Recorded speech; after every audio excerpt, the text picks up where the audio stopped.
Lalong umiinit ang world war sa pagitan po ni NBI Director Melvin Matibag at ni Senate President Alan Peter Cayetano. Hanggang sa oras o araw po na ito, talagang nagkakaroon po ng palitan ng mga salita sa isa't isa. Pero paano ba nagsimula ang lahat? Hindi naman po ito lingid sa ating kaalaman sapagkat ito po ay talagang tinutukan natin simula po nung Mayo 11, 2026 o last Monday kung saan nagpakita po itong si Senator Bato de la Rosa sa kauna-unahang pagkakataon mula po sa 6 na buwang pagtatagupo nito. At dahil nga po doon, ang NBI ay meron pong 2 lady agents na nag-try na iserve ang warrant of arrest laban kay Bato de la Rosa. Agad pong hinawi nitong si Bato de la Rosa ang 2 lady agents at nagtatakbo paakyat po ng session hall. At doon na po talaga nagsimula ang lahat sapagkat kumampi na kaagad ito pong si Alan Peter Cayetano dahil siya naman po kasi ay binoto kinalaunan nito pong si Bato de la Rosa bilang Senate President. In short mga tol, lahat po ng mga kaguluhan na ito ay dulot ng paglitaw ni Bato de la Rosa at nasigundahan pa ng pinaka nakalulungkot at nakakahiyang pangyayari sa Senado nang nagkaroon po ng putukan nito pong nakaraang Huwebes sa kanilang o nakaraang Wednesday sa kanilang institusyon na kinabibilangan. Yan po ay sa kauna-unahang pagkakataon sa kasaysayan ng Senado at talagang nakakahiya po yan. Pero sa 2 tao po na ito na parehas pong lingkod bayan po natin, matanong ko lamang kayo mga tol, sino sa kanilang dalawa ang mas napipisil niyong kampihan? Kampihan na ba tayo? Pero kung tatanungin ko po kayo, sino sa dalawa ang napipisil po ninyong kampihan, katigan sa issue po na ito? Ako po, si Director Melvin Matibag ang kinakampihan ko po dito sapagkat naniniwala ako na ang ginawa po ng NBI ay pagpapatupad lamang ng batas na naaayon po sa kanilang mandato. Meron pong lehitimong warrant of arrest, ito pong si Bato de la Rosa na inisyu po ng International Criminal Court na siya namang ipinatupad lamang sana ng NBI pero hindi po ito kinilala ng leadership ni Alan Peter Cayetano. And since then, kaliwat kanan na po ang mga binibitawang salita ng bawat panig. Pero depensa lang naman ang ginagawa nito pong si NBI Director Matibag. Ang umaatake po talaga ng mga maanghang na salita ay ito pong si Alan Peter Cayetano. Naturingang nagpapakilalang Christian pero ang mga nagmumutawi po sa labi po nito ay parang hindi po Kristiyano maliban sa mga salitang ng Diyos na kanya pong binabanggit. Balikan po natin ang mga pasaringan o pahayag ng bawat panig nitong si Alan Peter Cayetano at saka nito pong si Director Melvin Matibag. Noong May 15, nagpahayag ito pong si Alan Peter Cayetano ng mga sumusunod. Itinuro, by the way, ni Senate President Alan Peter Cayetano, sina Senator Vicente Soto III at NBI Director Melvin Matibag bilang dahilang ng mga gulo sa Senado. Yan po ang balita ng DZMM Teleradyo. At in particular, ito po yung pahayag nito pong si Alan Peter Cayetano. Sabi niya po, to say that since I got there, magulo ang Senate, why? Kailan naging crime ang magpalit ng Senate President? Ang lakas mang gaslight nitong si Alan Peter Cayetano, ang lakas niyang mag-iba ng issue, mag-divert ng mga issue sa mula sa kanya palayo. Sino ba ang nagpapasok ng NBI kaya nagkagulo nung Monday? Hindi po si Senator Soto? Hindi ba si Senator Soto? Sino ba nagpadala ng NBI nung Wednesday kaya nagkagulo? Hindi ba si NBI Director Matibag? O kung kayo po'y hindi mag-iisip at pakikinggan nyo lamang kagad ang sinasabi nito pong si Alan Peter Cayetano, parang tama po siya. Pero maling-mali po siya. Unang-una, hindi po kine-question ang pagiging Senate President niya na nagdulot ng kaguluhan diyan po sa Senado. Wala pong ganong sitwasyon. Hindi po natin sinasabi na dahil po siya ay Senate President, nagkagulo sa Senado. Never po natin niyang sinabi. Pero dahil po sa kanyang leadership, no? Yung kanyang pamumuno, hindi yung pagiging Senate President. Magkaiba po kasi yon. Ang pagiging Senate President ay posisyon at hindi naman talaga krimen ang pagiging Senate President. Pero ang kapalpakan bilang leader sa Senado, doon po natin siya pinupuna. Bakit? Yung pagkatig niya po sa isang puganting international criminal ay maling-mali sa ating pananaw. Kaya kung meron mang nagdulot ng kaguluhan, yun po yung pamumuno mo, hindi yung posisyon na binabanggit mo, Alan Peter Cayetano.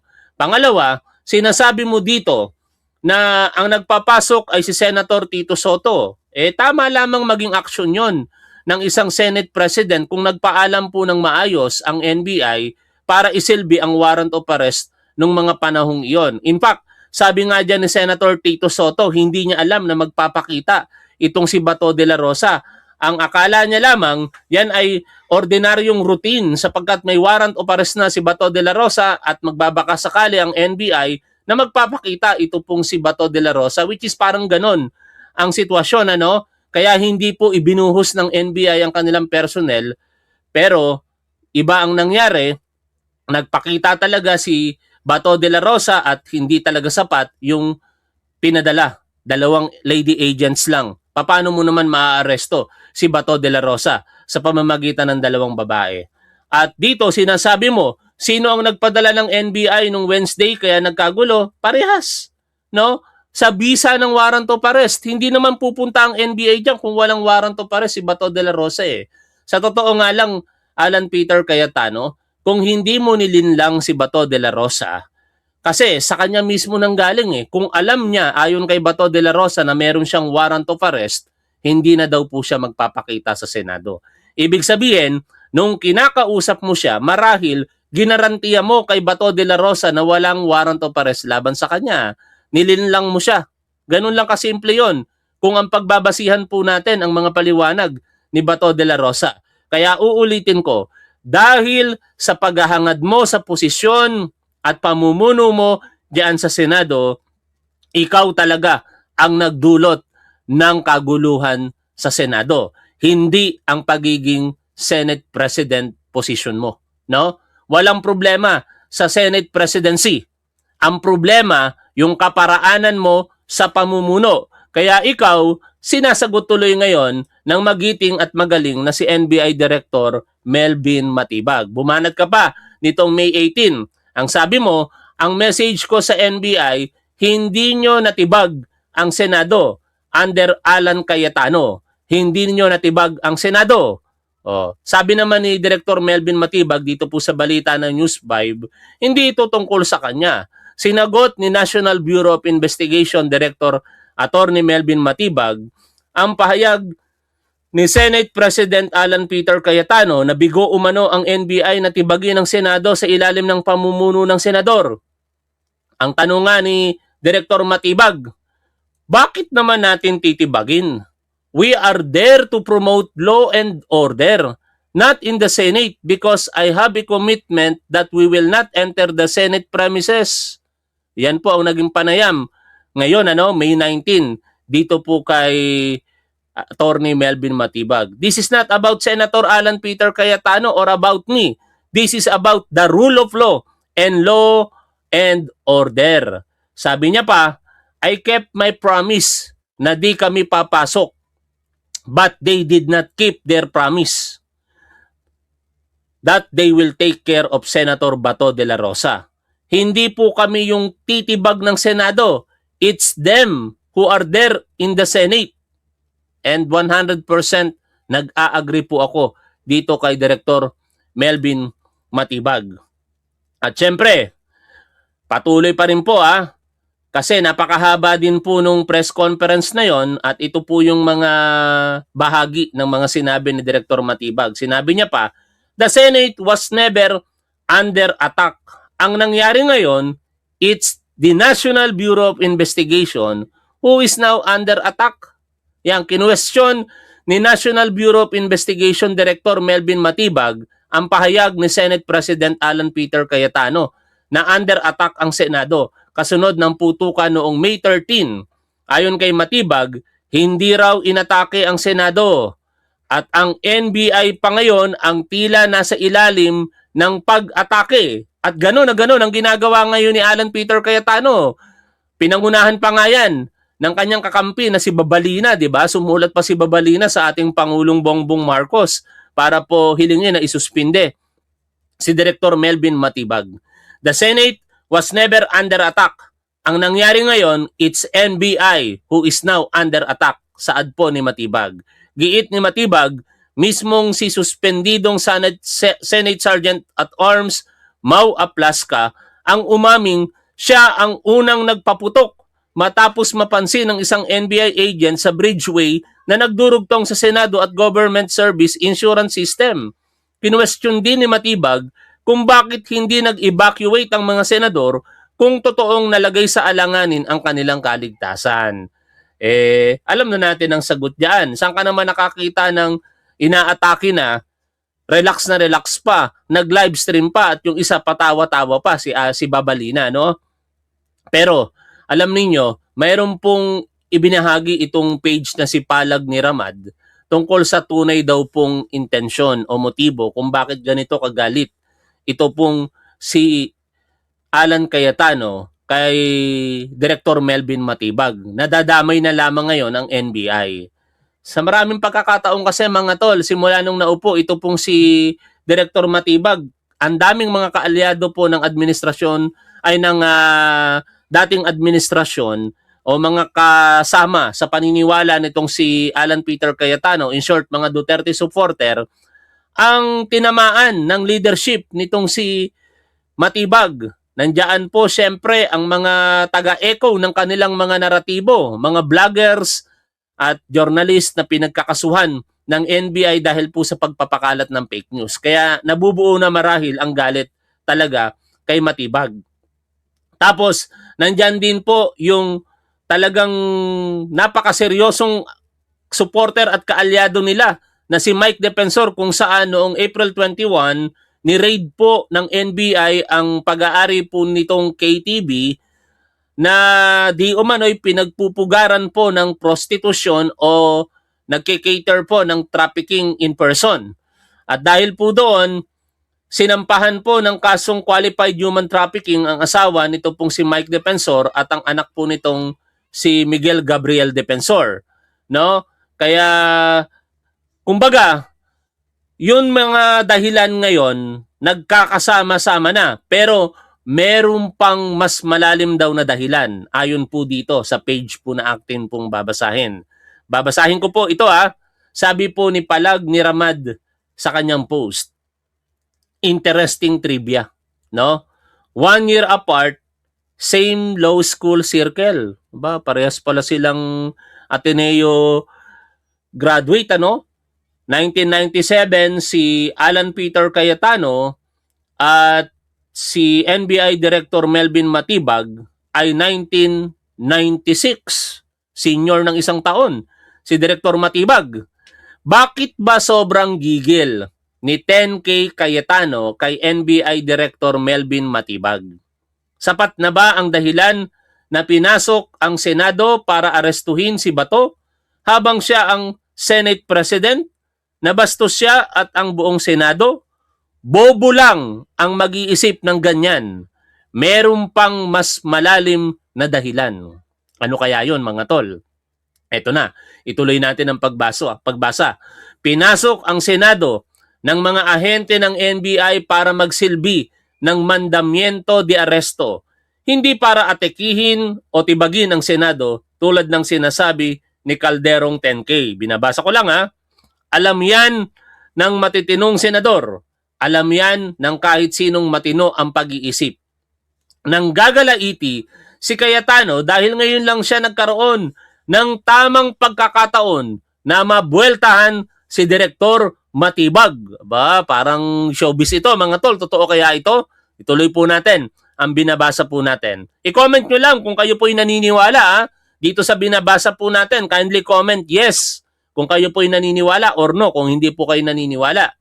Ayon kay Karam Madriaga, masama ang loob ni 10K Cayetano at Humba Roque kay noon ay PDP Laban President Melvin Matibag dahil hindi sila ang nilagay ni Digong na maging cabinet secretary sa kabila ng kanilang non-stop na sipsip. Mayroon palang ganoong sitwasyon, ano? Nagselos? Nainggit? Ganun ba yon?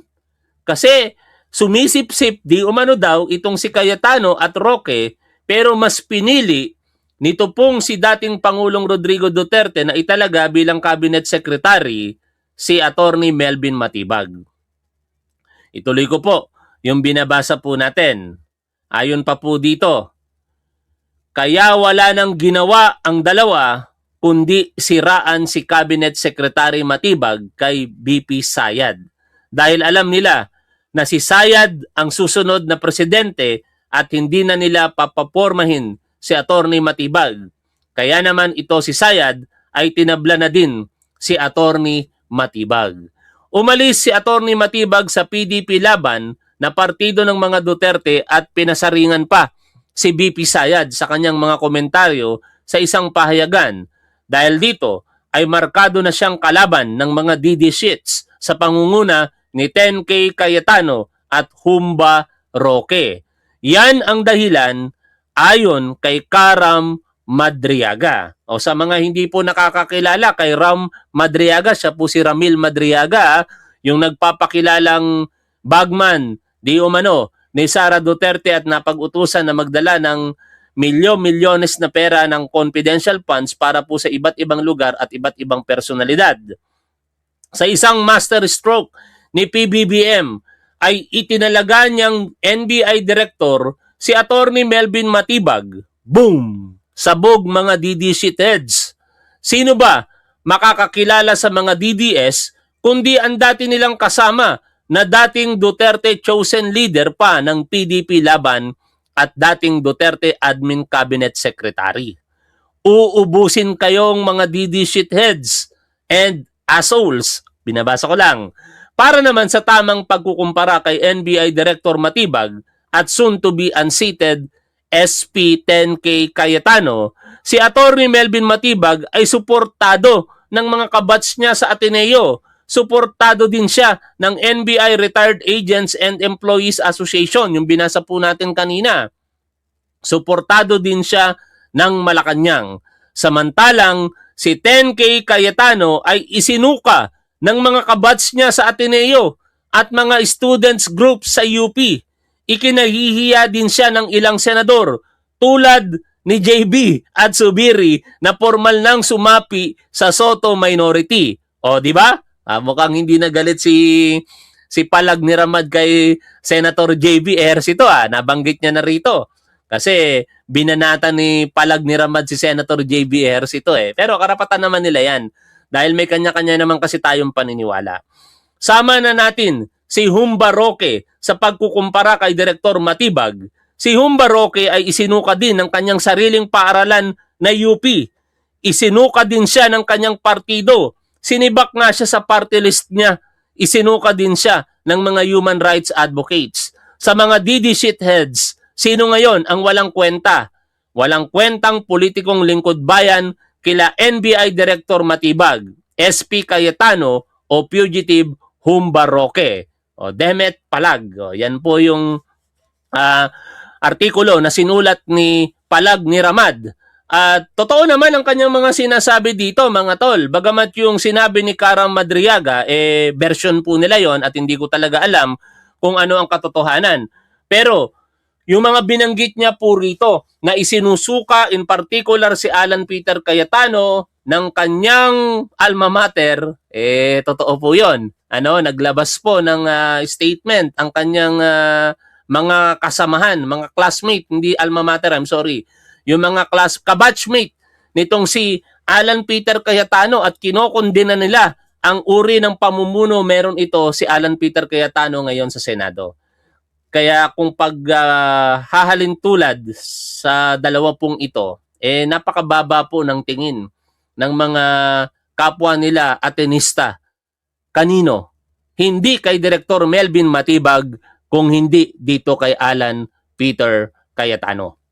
At syempre, hanggang sa mga oras na ito, may kanya-kanyang pasaringan pa rin ng salita itong dalawa po na ito. Pero uulitin ko, lahat po ng mga binasa po natin ngayon dito ay bahagi ng press conference nito pong si Direktor Matibag kanina, no? Diyan po sa Manila City Hall. At sinabi niya rin, kasi meron pong pasaring ito pong si Alan Peter Cayetano na sinasabing dapat daw pong suspindihin itong si Direktor Matibag for command responsibility, kaya may buwelta po itong si Direktor Matibag kay Cayetano. Ayon po dito sa balita ng News 5 na hinango nga po doon sa press conference kanina, pumalag si National Bureau of Investigation Director Attorney Melvin Matibag sa apela ni Senate President Alan Peter Cayetano sa Ombudsman na suspendihin si Matibag. Tapos matapos mapatawan ng 6 na buwang suspension si Senate Sergeant at Arms Mau Aplasca. Matatandaan na isinailalim sa protective custody ng Senado si Senator Bato de la Rosa, pero kalaunan ay nakatakas madaling araw noong May 14. Muling iginiit ni Matibag na tumupad sila sa gentleman's agreement nito kay SP Cayetano na hindi nila huhulihin si de la Rosa. I kept my promise na di kami papasok, but they did not keep their promise that they will take care of Senator Bato de la Rosa. At dagdag pa niya, I'm the head of the NBI, kaya dapat daw suspendihin ako. Yan yung sinasabing lohika nitong si Alan Peter Cayetano. Kaya bilang pagtugon sa mga sinasabi na yan ni Cayetano, kung ganoon po, ayon kay Matibag, yung magiging basihan, ang unang suspendihin dapat si Senator Alan Peter Cayetano dahil command responsibility niya si Senate Sergeant at Arms. Tama, di ba? Kung ang pagbabasihan natin ng walang kwentang lohika nitong si Alan Peter Cayetano, gusto mong masuspinde si Director Matibag for command responsibility, tapos ayaw mong aksyonan ka, nasa ilalim mo ang pamumuno sa usaan nitong si Mau Aplasca.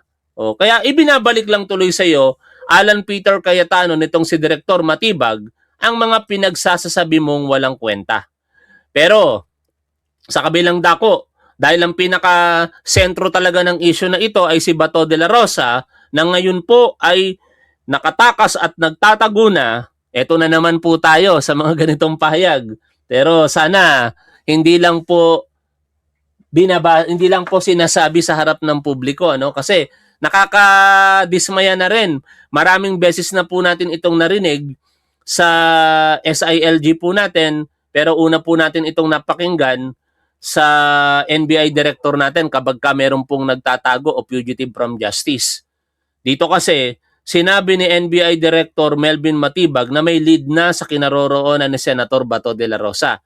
Sana medyo i-lessen po ngayon ni Director Matibag ang mga ganitong statement. Otherwise, baka matulad po siya kay Mr. Boy Prescon, ang inutil po nating SILG na patuloy na pinagkakatiwalaan po ng ating Pangulong Bongbong Marcos. No, puro pa Prescon, puro pagsasabi na meron ng lead sa whereabouts ni Gerald Bantag, ni Atong Ang, ni Harry Roque, ni Saldico. Pero natapos na ang mga buwan simula nang sinabi niya yon. Ewan ko sa mga susunod na panahon, hanggang ngayon wala pa rin pong nagagawa kung hindi salita lamang. Kaya uulitin lamang po natin, mataas ang paghanga po natin kay Director Melvin Matibag at sana yung mga ganitong statement bawas-bawasan. Kasi pag hindi nila nahuli si Bato de la Rosa, matutulad siya sa mga pahayag nito pong si SILG John Vic Remulla. Ayon po, dito sa balita ng 1PH, kinumpirma ng National Bureau of Investigation, NBI, na may lead na sila sa posibleng kinaroroonan ni Senator Ronald Bato de la Rosa 5 araw matapos itong umalis sa Senado sa gitna ng nakaambang arrest warrant mula sa International Criminal Court. Patuloy ang monitoring at paghahanap ng mga otoridad kay de la Rosa na itinuturing na ngayong fugitive from justice ayon kay NBI Director Melvin Matibag. Tumanggi naman siya na magbigay ng detalye kung nasa Pilipinas pa si de la Rosa. Anya, mas mabuting tanungin si Senator Robin Padilla na huling nakasama ng senador habang nasa protective custody ito ng Senado. Ito na nga yung sinasuggest nating bawas-bawasan ngayon. Ano? Unang beses niya palang sinabi ito, sana wag nang maulit pa. We have a lead kung nasaan talaga. Pero in the meantime, we will suspend yung announcement kung nasaan talaga siya. Kasi alam nyo po, Director Melvin Matibag, once na nagsalita po kayo ng ganito, the public ay mag-e-expect ng mas mataas, katulad ng naging expectation kay John Vic Remulla. And pag hindi po kayo nakapag-deliver ng result, baka mabansagan din po kayong Boy Presscon 2.0. Kaya ito naman po ay concern lang kami sa inyo, Director Melvin Matibag, na kung pwede nyong ilimit ang inyo pong mga sinasabi pagdating kay Bato de la Rosa sa kinaroroonan po nito, ay gawin po ninyo, hindi po namin kayo inuutusan, suggestion po yan, at magsalita na lamang kayo pagka nandyan na, kapag kahuli na itong si Bato de la Rosa. Kasi nakakapagbigay pa ito ng idea para lalong magtago, di ba? Kung siya po yung nagtatago, for example, sa box A, ito illustration lang, at sasabihin ng ating mga otoridad, meron ng lead tayo kung saan nagtatago si Bato de la Rosa. Magbabago ang isip nun, baka tukoy na nga ng otoridad na ako yung nagtatago sa box A, pupunta na lang muna ako sa box B o kaya sa box C. Di lalong mapapahirapan ang ating gobyerno sa paghahanap dun sa tao, nawawala yung elements of surprise, ika nga po ni Senator Ping Lacson. Kasi ang isa sa pinakamahalagang elemento pagdating po sa panguhuli ng mga pugante ay yung elements of surprise. No? Magugulat na lamang yung pugante, nandiyan na sa harapan niya at inaaresto na po siya. Ngayon, bilang pagkilala sa mga nagawa ng media noong gabi na nagkaputukan diyan po sa Senado, ay nagpasa po ng resolusyon si Senator Risa Ontiveros at binibigyan po ng papuri ang Senate media para po sa kanilang mga katapangan at professionalism sa pag-cover po ng mga insidente noong May 13, 2026 kaugnay po ng putukan sa loob po ng Senado. Ayon po dito, on May 13, 2026, after a 3-day standoff between law enforcement authorities and the Senate leadership regarding custody of Senator Ronald Bato de la Rosa, who sought refuge inside the Senate's premises following the unsealing of an arrest warrant against him issued by the International Criminal Court, gunfire erupted along a second-floor corridor of the Philippine Senate building.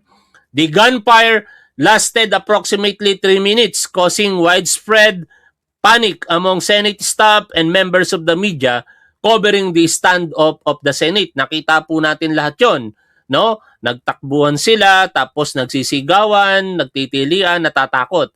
Despite being trapped in a building with a potential active shooter, the members of the Senate media exhibited remarkable personal bravery, prioritizing the public's right to information over their own immediate safety by continuing to cover the incident as it occurred.